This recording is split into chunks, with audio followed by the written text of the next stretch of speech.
네, 여러분 안녕하세요. 한반도 정세의 다양한 이슈와 함께 그 대안을 마련해보는 시간 통일 톡톡톡 오늘도 함께합니다. 저는 송섬희 아나운서고요. 오늘은 어떤 주제로 함께하게 될까? 늘 제 옆에 계신 이분 안 계시면 또 허전하죠. 서인택 회장님 함께합니다. 네, 반갑습니다. 네, 안녕하세요. 잘 지내셨어요? 그럼요. 저 이날만 기다립니다. 못 본 동안 훨씬 더 예뻐지신 것 아, 같습니다. 정말요? 네. 봄맞이로 좀 화사하게 나와봤는데 오늘 회장님도 좀 약간 화사한 느낌 물씬 납니다. 아, 그렇습니까? 네. 밖에 지금 벚꽃이 만개돼 있더라고요. 네. 맞춰 입느라. 오늘 이렇게 화사하게 함께하게 됐는데요. 자, 그럼 오늘 주제부터 함께 만나보겠습니다. 오늘 톡톡톡이 다룰 이야기는요. 러시아는 과연 북한 비핵화와 한반도 통일에 어떤 입장인가인데요. 이 북핵과 통일에 관한 러시아의 입장에 대해서 다뤄볼 텐데 이 주제에 정통하신 분은 오늘 모셨습니다. 김선래 한국외대 러시아 연구소 연구교수님 모셨습니다. 안녕하세요. 안녕하세요. 불러줘서 감사합니다. 네, 반갑습니다. 교수님, 저희 통일 톡톡톡 시청자분들께 간단하게 소개 좀 부탁드려요. 네, 그렇게 하죠. 저는 1991년에 러시아를 갔어요. 그때는 소련이었죠. 러시아가 아니고 소련. 저는 대학교 다닐 때부터 고르바초프의 페레스트로이카, 그 다음에 글라스노스치 이런 부분에 대해서 관심이 많아가지고 소련을 유학을 갔는데 가자마자 그 소련이 망했지 않습니까? 네. 결국 그래서 러시아로 학위를 받고 나왔습니다. 2004년쯤 돼가지고 나와가지고 한국외국어대학교 러시아 연구소에 근무하게 됐는데 지금도 근무하고 있고요. 앞으로도 쭉 그냥 근무를 계속할 생각입니다. 네, 앞으로도 쭉 함께 하겠다고 하셨는데 사실 교수님이 이 공산주의의 산 증인이잖아요. 그렇죠. 공산주의 체제를 제가 겪었죠. 네. 직접 살아도 봤고. 굉장히 좀 독특했습니다. 이상한 나라 앨리스에 온 그런 느낌 있죠?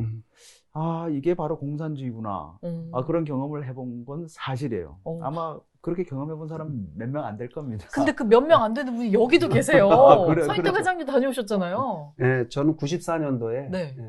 약 한 1년, 저는 우리 김선래 교수님보다 좀 늦게 가가지고 소련이 그 붕괴된 이후에 직후에 그 러시아를 목격을 제가 했었습니다. 네. 그 시기 1991년서부터 시작해서 1996년까지 러시아가 굉장히 힘든 시기였습니다. 소련이 붕괴됐다는 얘기는 결국은 국가가 망했다는 얘기죠. 망한 국가의 국민들이 얼마나 힘들게 살았는지에 대해서 제가 두 눈으로 목도를 했습니다. 그러니까 국가는 망하면 안 되죠. 그쵸. 절대 안 됩니다. 혹시 두 분이 마주칠 일은 없었을까요? 비슷한 분을 뵌 적이 있는 것 같은데 그분이 김선래 교수님. 네, 모스크바에서 한국 사람들이 자주 모이는 데가 있습니다. 식당이죠. 네. 식당 같은 데 가다가 우연히도 볼 수가 있습니다. 거기 한국 식당이 몇 개 없었거든요. 그때 뭐 아리랑 식당이라든가 그다음에 아까 얘기했던 것처럼 평양 식당 그런 데서 볼 수가 있었을 겁니다. 평양 식당 참 좋았는데 맛이 굉장히 좋았죠. 네, 괜찮았습니다. 그 평양 식당이 94년쯤, 95년쯤 돼가지고 문 닫았습니다. 안타까운 일이었죠. 정말 신기하네요. 그 당시 94년도 러시아 인연이 여기까지. 그러게요. 오늘 이렇게 뵙게 될 줄 몰랐습니다. 사실 저도 김선래 교수님을 뵌 적이 있습니다. 좀 보신 적 있으신가요? 이거 당연히 본 적이 있죠. 에이, 거짓말 하시면 안 저도 돼요. 왔습니다. 왜냐면, 네. 저한테 그 자료로 와가지고 봤습니다. 이전 방송으로 보셨구나. 네, 그렇죠. 사실 저도 김선래 교수님 방송으로 뵀습니다. 유튜브에서 또 강의하는 모습을 봤거든요. 어떠세요? 그 강의와 지금 이 방송 어떤 게 더 편안하십니까? 이게 훨씬 더 편하죠. 그러세요? 보세요. 근데 웃으면서 얘기하지만은, 봐서 알겠지만, 그때는 굉장히 딱딱한 얼굴로, 강의에 집중하다 보니까 매끄럽지 않았습니다. 근데 지금은 되게 편하네요. 정말. 그러시네요. 저는 반대였는데. 저는 강의가 쉽고 이건 되게 긴장 많이 했는데, 몇 번 하다 보니까 조금 사라지긴 했지만, 지금도 사실은 이 카메라 앞에 쓰면은 좀 떨리고 그렇습니다. 회장님 긴장된 정도가 이 정도신 거예요? 좀 낮았죠. 그전에는, 처음에는 정신없더라고요. 이제 거의 준 방송인. 이제. 서인택 회장님과 함께하고 있습니다. 네. 자, 그럼 긴장 쫙 풀고 첫 번째 토크부터 가보겠습니다.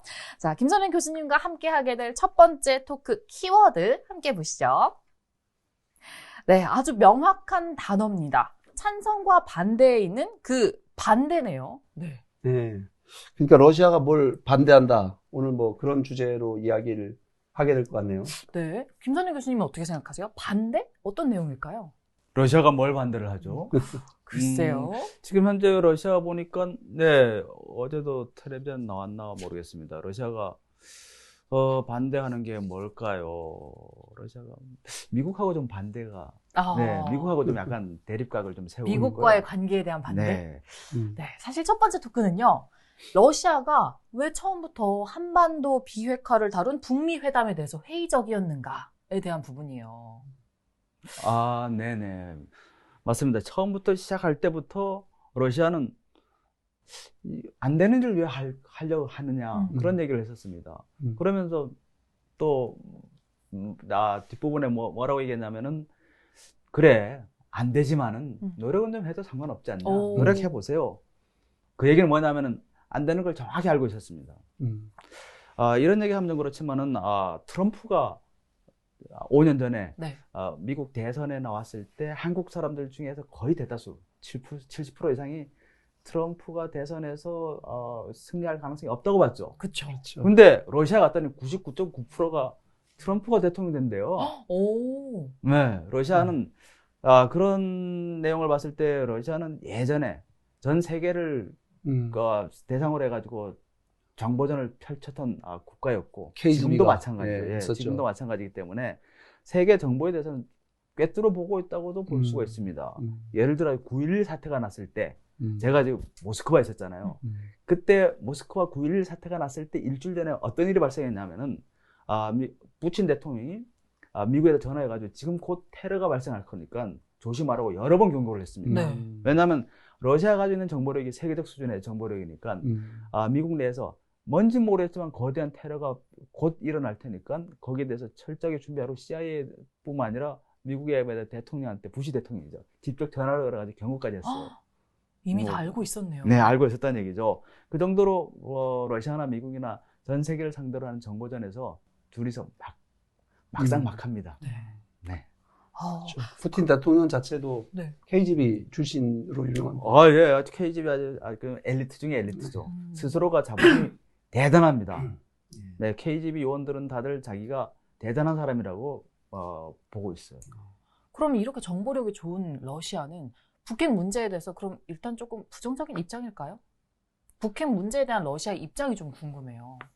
북한이 핵무장하는 데 있어가지고 그 기술력이 어디서 나왔을 거라고 생각하십니까? 자체적으로 개발했을까요?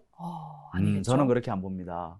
결국은 북한 핵무장이나 핵기술, 지금의 로켓 있잖아요, 기술. 그 다음에 ICBM까지 발사를 하죠.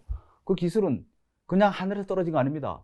한국도 나로호에서 발사할 때 러시아의 기술자들을 갖다 불러가지고 6년, 7년 동안 한국하고 한러 항공우주협정 협약을 체결한 다음에 그들이 와가지고 만들어가지고 발사한 거예요. 네. 한국 스스로 ICBM 그렇죠. 발사할 수가 없습니다. 북한은요. 북한은 우리보다 훨씬 못 사는 국가고 기술력이 떨어진 나라인데도 불구하고 ICBM 발사했죠. 그 다음에 SLBM 지금 발사를 했죠. SLBM은 러시아도 참 발사하는 게 힘든 굉장히 고난도의 기술입니다. 그게 하늘에서 떨어졌을까요? 중국 아닙니다. 러시아죠. 러시아에서 소스를 줬다고 보는 게 아마 충분히 납득이 가능한 의심입니다. 예. 원래 그러니까 처음에 1차 북핵 위기 났을 때 그 기술의 출처가 소련이었고 중국 눈치 보면서 소련 지원 받으면서 북한에서 개발했다라고 하는 게 정설로 내려오고 있죠. 네, 예. 맞습니다. 그 뒤로도 계속해서 그러면 러시아가 북한의 핵 개발을 기술적으로 지원한다고 봐야 될까요? 이건 좀 그렇게는, 계속적으로 지원한다고 보기는 좀 약간 어렵고요. 애초 처음 초기 상태의 핵 능력은 결국 러시아로부터 배웠다. 언제적 얘기냐면은 1991년서부터 92년, 93년 사이에 수많은 그 러시아의 핵 물리학자, 과학자들이 평양에 와서 주둔한 적이 있었던 적이 있어요. 네. 그 이전에는 1956년쯤 돼가지고 지금의 그 영변 핵 발전소를 결국은 러시아 애들 그때 소련 애들이 와가지고 지어준 거나 마찬가지거든요. 그래서 북한하고 러시아하고의 그 핵 기술 관계는 이미 6.25 사변 이후에 1956년서부터 시작해서 쭉 계속 진행돼 왔던 건 사실이고요. 1991년 소련이 붕괴되자마자 많은 핵물리학자들이 러시아의 핵물리학자들이 평양에 와가지고 있었던 건 사실입니다. 네. 그러면 지금은 계속 진행되고 있냐? 저는 지금은 그렇지 않다고 봅니다. 벌써 이미 그때 배운 사람 다 배웠거든요. 굳이 지금 와가지고 또다시 그 로켓 기술자라든가 핵물리학자가 북한에 필요하지는 않을 거라 봅니다. 자체 기술 이미 다 배웠다고 보고 있죠. 그래도 그게 이제 ICBM에 탑재를 하려면 소량화, 경량화 돼야 되고, 네. 그게 또 다른 차원의 기술 진화가 필요한 부분이고, 그 다음에 미사일도 요번에 보면은 왜 그 이스칸다르라는 게 러시아제 미사일이다. 있지 않습니까? 그러니까 계속 좀 그런 의혹이 있을 것 같은데, 그런 면에서 러시아는 북한의 핵을 반대하는 게 아니라 오히려 개발을 도와주거나 부추기고 있는 건 아니냐, 이런 생각도 하는데, 그거는 어떻게, 교수님 어떻게 보십니까? 충분해요. 예, 상상할 수 있는 내용입니다. 왜냐하면은 이스칸데르 미사일 같은 경우는 지금 북한판 이스칸데르라 그러거든요. 네. 근데 약간 사이즈가 있죠. 길이만 약간 길어졌을 뿐이지 똑같이 생겼고 똑같습니다. 러시아제와 원통이. 똑같아요. 네, 러시아제 이스칸데르 미사일하고 똑같고요. 약간 개량형이라고 볼 수가 있겠죠. 그래서 개량형 약간 더 길어지는 바람에 사거리가 좀 더 늘어났습니다. 러시아 이스칸데르 미사일 같은 경우는 약 한 500km 되는데 조금 더 늘어나가서 한 100km, 200km 더 늘어나는. 그 이스칸데르 미사일이 참 독특합니다. 무슨 얘기냐면은 이게 그냥 미사일 갖다가 이제 그냥 쏘는 것이 아니라 항법 장치 비슷하게 날개가 달려 있어요. 그래서 유도를 할 수가 있어요. 유도 장치가 있어가지고 한국의 지금의 사드 미사일이라든가 아니면은 그 미사일 방어 시스템에서 그 공백 지역인 그 공백을 뚫고 들어올 수 있는 미사일이기 때문에 한국이 지금 현재 상태에서는 막을 능력이 없다고 보는 게 아마 거의 정확할 그렇죠. 겁니다. 정설일 겁니다. 러시아의 많은 학자들이 지금 북한은 아마 소형화 완성했을 것이다 이렇게 바라봅니다. 무슨 얘기냐면은 1차, 2차, 3차, 4차 핵 그 실험을 계속한 이유는 소형화하는 과정에 있는 거지 이미 핵실험했으면 그렇죠. 핵 완성이 되는 거예요. 나 네. 마찬가지죠. 네, 그렇죠. 근데 2차, 3차, 4차, 5차, 6차 쭉 계속 간 거는 지속적으로 소형화하는 과정이었을 뿐이에요. 그렇게 본다면 마지막으로 핵 무력을 완성했다는 얘기는 소형화 완성됐다는 얘기입니다. 소형화 완성됐다는 얘기는 핵 탄두를 갖다가 미사일에 탑재 가능하다는 얘기거든요. 더 이상 실험할 이유가 없는 거죠, 이제 북한 입장에서는. 그럼 기술적으로는 거의 다 완성형에 도달했다 이렇게 생각을 하시는 것 같은데 네. 사실 북한 핵이 체제 유지와 동일하다. 뭐 체제 유지적인 측면에서는 어떻게 볼까 이런 얘기가 많거든요. 기술적으로 가능하다고 보시나요? 북한 핵이 없으면은 체제가 흔들리죠. 네. 북한 정권을 갖다 유지하고 있는 몇 가지 뭐 요소가 있는데 그 중에 하나가 주체 사상이고요. 네. 네. 그 다음에 김씨 왕조고, 그 다음에 세 번째 얘기하면은 핵무력입니다. 그러니까 북한 주민들이나 아니면 북한 그 엘리트들의 자부심이죠. 네, 자부심이죠. 다른 건 다 못 썰고 못 먹고 못 입다 하더라도 우리나라는 핵을 가지고 있다. 그거 하나만 가지고 북한 주민들이 굉장히 전 세계에서 미국과 상대해가지고 우리 겨룰 수 있다. 네, 그런 자부심 같은 건 대단한 겁니다. 사실 북한 입장에서는 이 체제 유지를 위해서 북핵이 필요한 거일 수 있지만 그 해결을 해야 하는 부분이잖아요. 한반도 통일을 위해서는. 그럼 러시아는 북핵 해법으로 어떤 것들을 좀 제시하고 있고 생각하고 있는지 궁금해요. 러시아 입장에서는 기본적으로 북한이 핵을 가지고 있는 것 자체가 러시아한테 부담이 됩니다. 제일 부담이 되는 게 이제 중국이죠. 중국은 예를 들어 가지고 우리 어른들이 놀고 있는데 어린애가 옆에서 수류탄을 갖다가 까가지고 놀고 있다 이러면 어떻게 생각하십니까?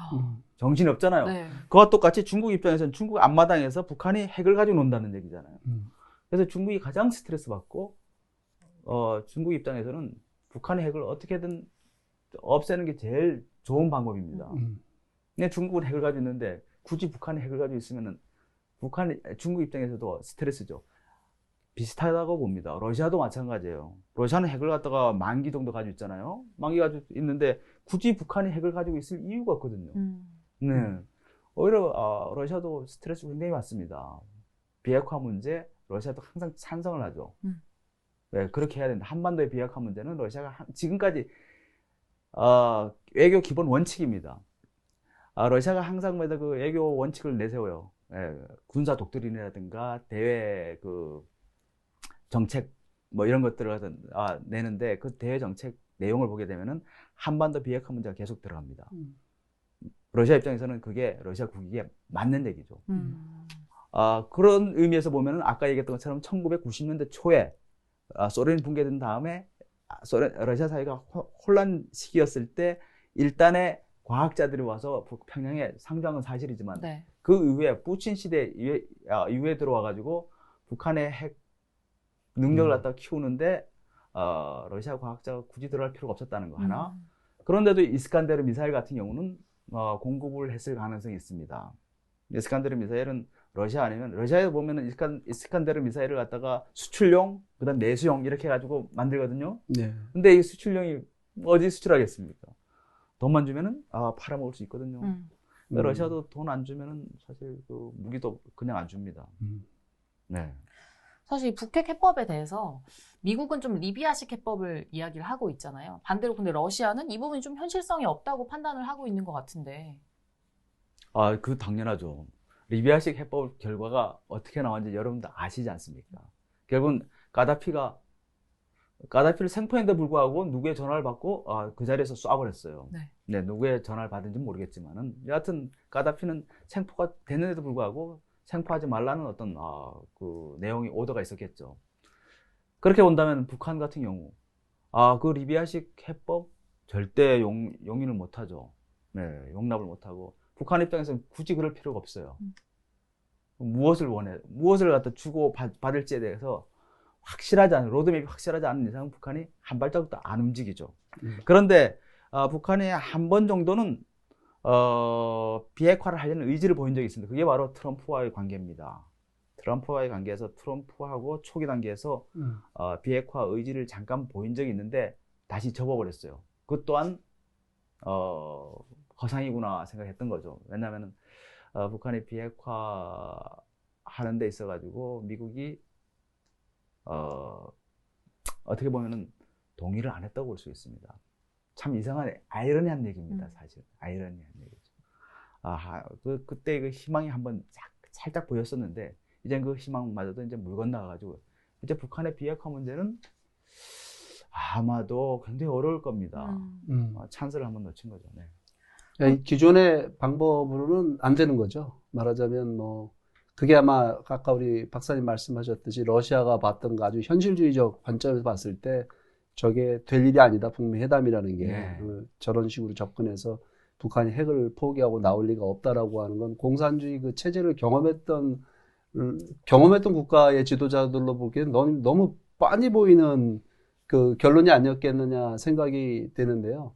제가 묻고 싶은 거는 이제 그 러시아가 볼 때 결국 북핵 문제가 해결이 되고 한반도가 평화로운 체제가 되고 하는 거가 사실은 러시아 바라는 일이잖아요. 어떻게 보면은 이쪽 그 러시아의 그 동쪽 그 지역의 경제개발이라고 하는 그 관점에서 보게 될 때 그 에너지 자원에 대한 수출이라든가 이쪽 지역에 대한 개발이 러시아로서 굉장히 큰 과제이고 또 어떻게 보면 이 아시아 태평양 지역이라고 하는 이 지역에 러시아가 진출하는 데 있어서의 한반도가 갖고 있는 지정학적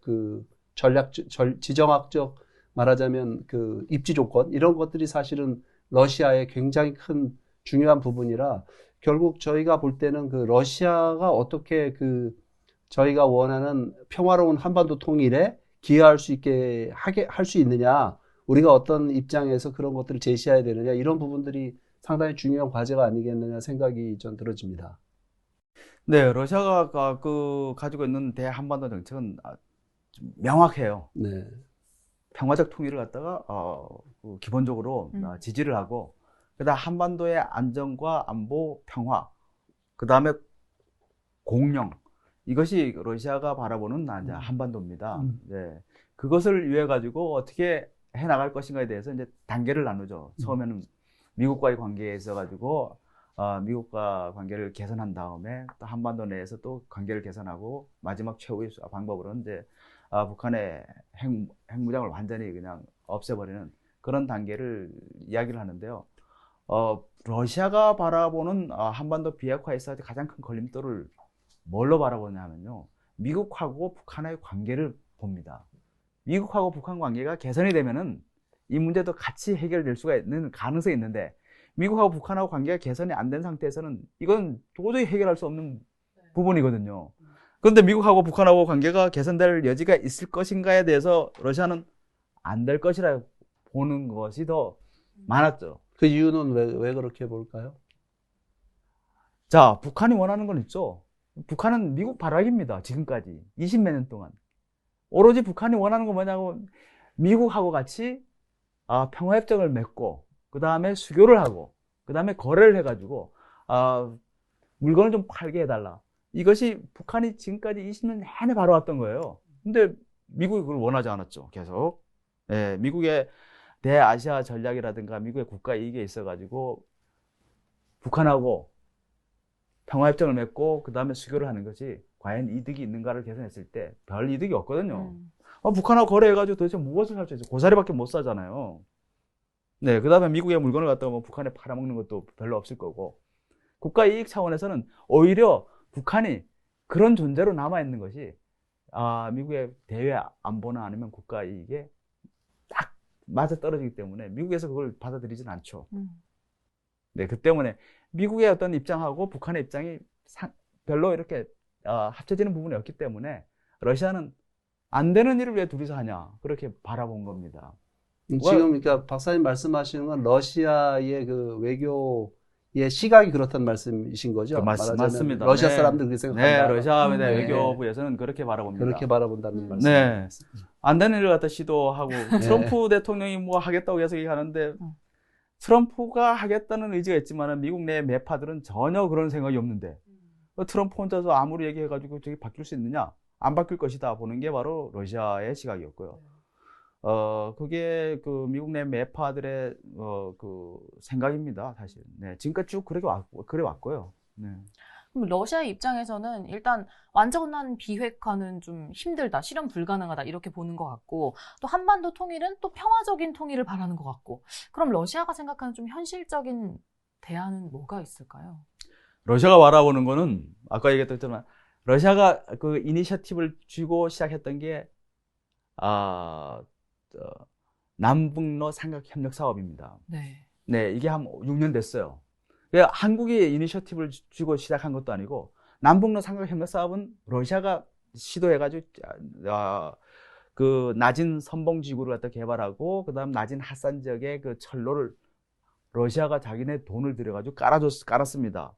깔아가지고 낮은 항을 통해 가지고 한국의 포항 쪽으로 석탄을 수송하는 거 1차, 2차, 3차 남북러 삼각협력 사업 할 때 가장 대표적으로 물류 운송 방법이었죠. 그렇게 3번에 걸쳐 가지고 석탄을 운송했어요. 운송했는데 그때 박근혜 정권에서 이제 독자적인 대북 제재를 하면서 그 부분에 대해서 막아버렸죠. 박근혜 정권의 가장 큰 패착 중에 하나가 뭐냐면은 자, 유엔 안보리에서 대북 제재하는 거, 경제 제재하는 거, 그건 어쩔 수 없잖아요. 네. 그다음에 미국이 독자적으로 그 북한에 대해서 제재하는 그것도 뭐 어쩔 수 없습니다.